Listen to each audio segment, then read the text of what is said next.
Hi, Emily from the Pencil Room Online here. I thought I'd share with you some shading and blending tests I did on popular paper types to help you choose the best paper for your drawings.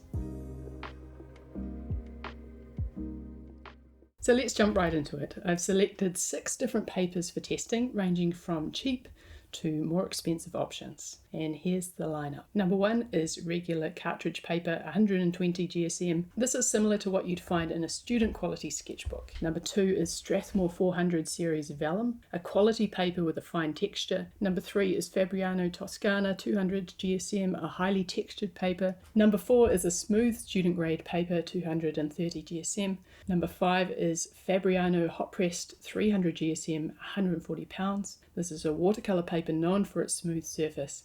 And number 6 is Strathmore 400 series Bristol, considered the top choice among many artists. For each paper, I'll be shading a flat area, blending another flat area, and then blending a gradated area with more than one value. The goal here is to see just how big a difference there is between the cheap and the expensive papers. But let me make one thing clear. I don't recommend you go out and splurge on a bunch of expensive papers because ultimately they won't improve your drawing skills. I use a regular sketchbook for practicing and I only choose specialist papers for commissions or exhibitions. I've divided my papers up into textured papers on the right hand side and smooth papers on the left hand side.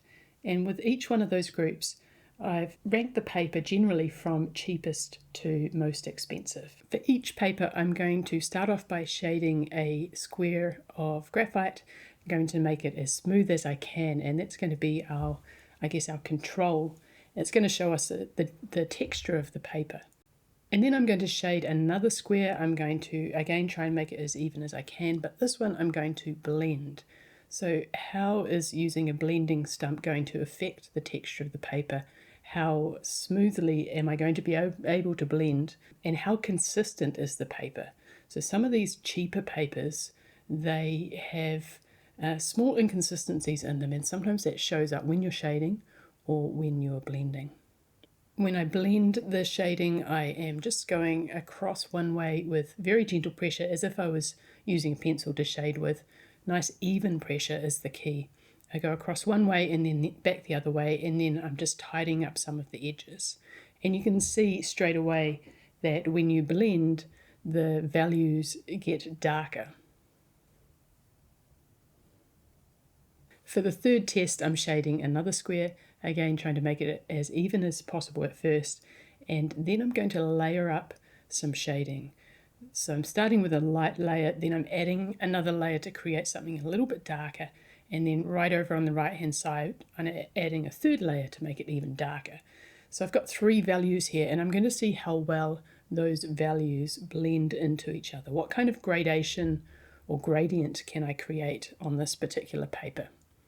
It's important to have a nice clean blending stump and then start from the lightest area, moving into the darkest area, again with nice even pressure. Once you've moved from the light to the dark, then you can choose some areas that might need a little bit more work. I'm just cleaning off the blending stump here before I go back to tidy up some of those edges and also to smooth out this divide here between the light and the middle values. Let's just go a little bit dark here. I'm using an HB pencil, so I'm not going to be able to go too dark.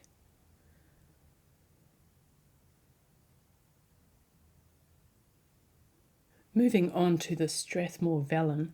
Now this is a really nice paper. It's an off-white, as you can see, and it has a slight texture to it. It's not a really obvious texture until you're doing something like maybe portraits where you want really smooth skin tones, and then you will start to notice that texture. And if you compare it to the cheaper cartridge paper, you'll see the texture is similar. Notice how lifeless the white of the cheap cartridge paper is. It's a bleached white. It doesn't have any warmth to it. If anything, it's kind of cold and sterile. Whereas the more expensive papers have a warmth to them. In some cases it's a brighter warmth, but it's something that I think complements the graphite, the greys of the pencil. You might be able to tell from looking at the first test I did and the second one that there is something different about the consistency or the evenness of the blending and even the shading. With this paper, it almost feels as if there isn't as much resistance when you're blending, so it's easier to move the graphite around. I didn't have to work so hard to tidy up the edges. The graphite was moving a little bit more easily across the paper when I blended it.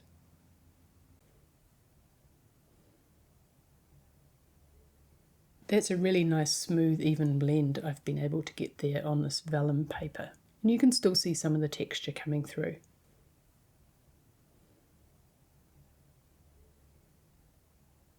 This paper is by Fabriano. It's called Toscana.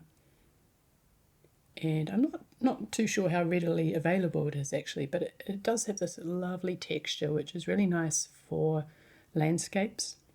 It also means that you can cover a lot of ground quite quickly, so it doesn't take me very long to shade these squares. And that's because I'm not having to worry quite as much about my shading marks and getting them nice and even or close together, because that texture is going to come through anyway. And whatever marks I do have, this blending is just going to smooth those out a little bit, but that texture is really still quite strong. It's almost like a woven fabric, like a canvas texture. I wouldn't recommend this paper or a paper like this with that really high texture for something with very fine detail, just because it's going to be very difficult to get that fine detail. You've got the texture, which is, it almost serves to blur your lines a little bit if you're doing fine lines like eyelashes or something like that. And the texture also lends a bit of style to the drawing, which might be something that you want, even if you're doing a portrait. It gives it a kind of a grainy look. When you're blending, there's a couple of things that happen. Generally, the area you're blending goes a little bit darker as you smear that graphite around, but also you lose some of the contrast. So if you're blending over a very dark area, you're smearing that graphite around and you're losing some of the darks. Sometimes you need to just boost those darks by going over with pencil again. So when we look at these ones that we've already done here, you can see quite a big difference in firstly the texture of the paper, but also particularly between the very cheap paper, the Cartridge paper on the right, and the other two papers, there is a difference in the consistency. The cheaper paper looks a little bit blurry. If you looked closely, you might see that some of the texture is even and some of it is uneven. But the more expensive papers in the middle and the left have a nice even texture. They're easier to blend on because of that as well. So those were the textured papers. Now we're going to move over to some smoother papers. So again, I have a cheap smooth paper. It's just a student grade paper that I get in bulk for my classes. And then I have some more expensive papers, a hot press watercolour paper and Strathmore Bristol paper. And the thing with smooth papers is they show up your pencil marks a lot more easily, so you've got to be a little bit more careful when you are shading. If you accidentally push a bit harder, you'll get a scratch in the paper, and if you have your marks too far apart, the pencil marks are really fine on the smooth paper, so you'll see those gaps of white in between and it might look a little bit messy. Just like the textured papers, I'm doing 3 tests. The first one is just a even layer of shading. The second test is even layer of shading and then an even layer of blending. And then the third test will be shading 3 variations of value and blending them together. Now this is a nice smooth paper, but if you look closely, especially in the darker areas where I've shaded a couple of layers, you can see some like little dots and maybe some scratches and things, and that's where the graphite is showing the texture of the paper. Even though it's smooth, it has a texture. It's made up of fibres, and because it's cheap, it does have some of those irregularities in it. It may not be made to a particular standard, or it may not have quality control. So I'm finding it quite difficult with the blending stump to get a nice even gradation. It's not so bad going from left to right, from light to dark, but within each one of those, especially on the edges, the top and the bottom edges, you can see where there is a little bit of a line where maybe my shading has gone back and forth, and the blending stump isn't actually moving that graphite out of the way, it's just kind of pressing it down into the paper.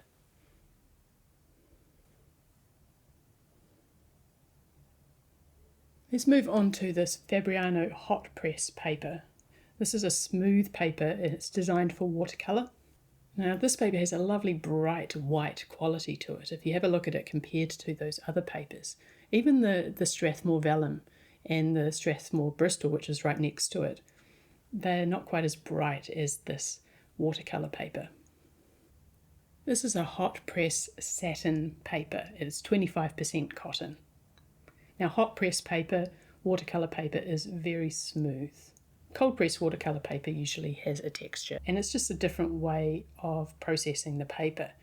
The hot press is smoother and more expensive than the cold press paper. So you can see with this Fabriano hot press paper that there is a texture there. What I found with this paper is, although it's a lovely tone, it's nice and bright and it's smooth, it was quite hard to get the graphite to blend evenly. In some ways it's a little bit like the cheaper papers. The graphite tends to get a little bit stuck, and so when you're blending it, everything gets a little bit blurry. Watercolour paper is also very delicate, which means if you push too hard you can end up leaving marks in the paper that are going to collect more graphite in them. Smooth paper can show up your shading marks more easily, but it can also show up your blending marks more easily. And like the cheap smooth paper you can see in this hot press paper, it's also harder to smooth out that extra graphite that's accumulated at the top and the bottom of the square, where I've tidied up some of the edges. What I did find with this paper is I was able to layer up the paper quite a bit and get a nice dark value. So I thought I'd just add a little bit more to the smooth paper, see what sort of result I get when I go a lot darker. Can you see the difference between the smooth paper and the Fabriano hot press paper in terms of value? Maybe it's something to do with that bright white quality of the Fabriano paper. It lends a lot more contrast to the drawing.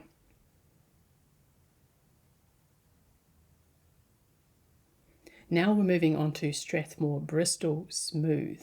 Now I'm using the 400 grade. Strathmore have a range of papers that they arrange into series. So they have the 100 series, which is for youth, and so I'm assuming that's a lower quality paper. They have a 200 series of paper, which is defined as good and economical. They have a 300 series defined as better for students and beginners. And then they have a 400 series, which is described as best quality. They actually have a 500 series as well, which is a premium quality professional grade paper.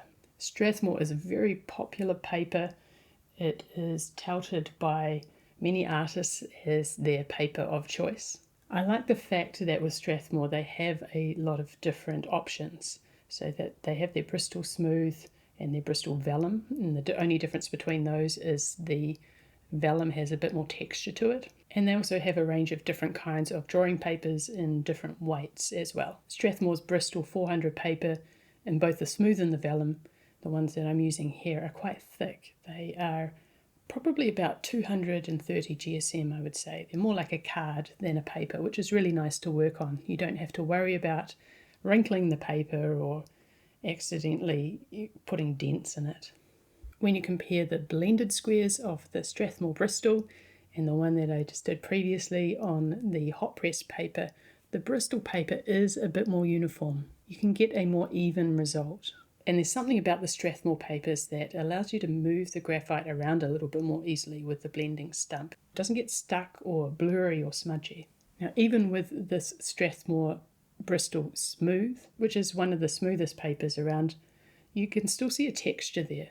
So if you are someone who is going for something like a hyper-realistic drawing style, pencils probably aren't the tools of choice that you'll want to turn to. You can use pencil, but you'll also want to be using brushes. You'll want to be using powders, graphite powders or charcoal powders, and you can use a brush to create really smooth layers. When you're using a brush and powdered charcoal or powdered graphite, it gives you a really smooth effect. It's such a fine product, and you're applying it with something very soft like a brush. you can fill in some of that texture of the paper. And you don't have to worry about leaving any small marks with the hard tip of the pencil.